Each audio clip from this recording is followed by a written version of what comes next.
অনেকে জ্যামের মধ্যে গাড়ি চালাতে ভয় পান, তাদের উদ্দেশ্যে ভিডিওটা। দেখেন এটি ফ্লাইওভারে কীভাবে উঠবেন আপনারা। ফ্লাইওভারে উঠতে হলে আপনাকে যে কোনো একটা লাইনে থাকতে হবে, যে কোনো একটা লাইন ব্যবহার করতে হবে। আপনারা যদি ফ্লাইওভারে আইসা পারাফারি করেন, এই পাশে একবার যান ওই পাশে আরেকবার যান, তাহলে এটা আপনার জন্য সমস্যা, আপনার গাড়ির জন্য সমস্যা। হুট করে একজন এসে মেরে দেবে, তখন কি করবেন? ফ্লাইওভারে গাড়ি অত ডান থেকে থাকবেন, ডান থেকে থাকাটাই উত্তম। হ্যাঁ, ডান থেকে যদি আপনাকে বামে কোনো রাস্তায় নামতে হয়, তখন আপনাকে ইন্ডিকেটর দিয়ে লুকিং গ্লাস ফলো করে তারপরে আপনাকে আস্তে করে যেতে হবে। বামে যাবেন আপনি হুট করে গাড়ি মোড় কাটলে হবে না, পিছনে আরেকটা গাড়ি কিন্তু রানিংয়ে আছে, ওটাও আপনাকে দেখতে হবে। না বুঝে যদি স্টারিং কাটেন তাহলে দুর্ঘটনা ঘটতে পারে, কারণ পিছনের গাড়ি তো আপনাকে ফলো করতেছে, আপনি কোন দিকে যাচ্ছেন, ঠিক আছে?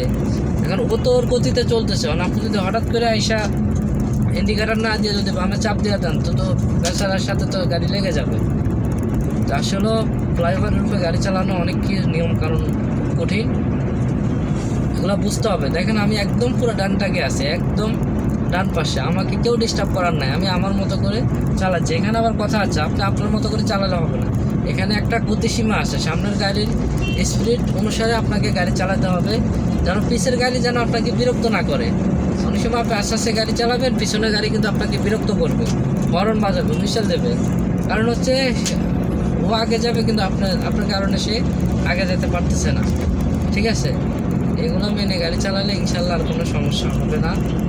আমরা নতুন অনেক ভাইয়েরা আছে ড্রাইভিং শিখছি বা শিখতেছি, এগুলো বুঝি না, নতুন চাকরি ধরে মনে করেন রাস্তায় নেমে যায়, তখন একটা দুর্ঘটনা ঘটে যায়।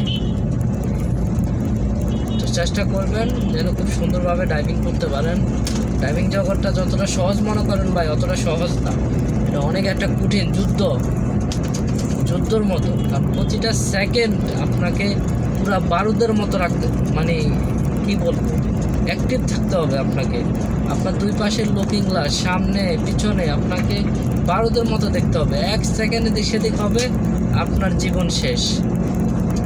এটা হাওয়ার উপরে গাড়ি, কিন্তু এই গাড়ি যতটুকু ভালো আবার ততটুকু খারাপও ভাই, ঠিক আছে? তো আমরা উত্তরা জসীমউদ্দিন চলে এসেছি, দেখতে পাচ্ছেন এ হচ্ছে আমাদের উত্তরা জসীমউদ্দিন। অনেকে ভয় পায় চিপা চাপা রোডে গাড়ি চালাইতে যায়, কেমনে চালাবো, কেমনে কি করবো, ভয়ের কিছু নেই, ঠিক আছে? এ হচ্ছে অবস্থা, সবাই কেয়ারফুলভাবে চালাবেন, ইনশাআল্লাহ কোনো সমস্যা হবে না আশা করি।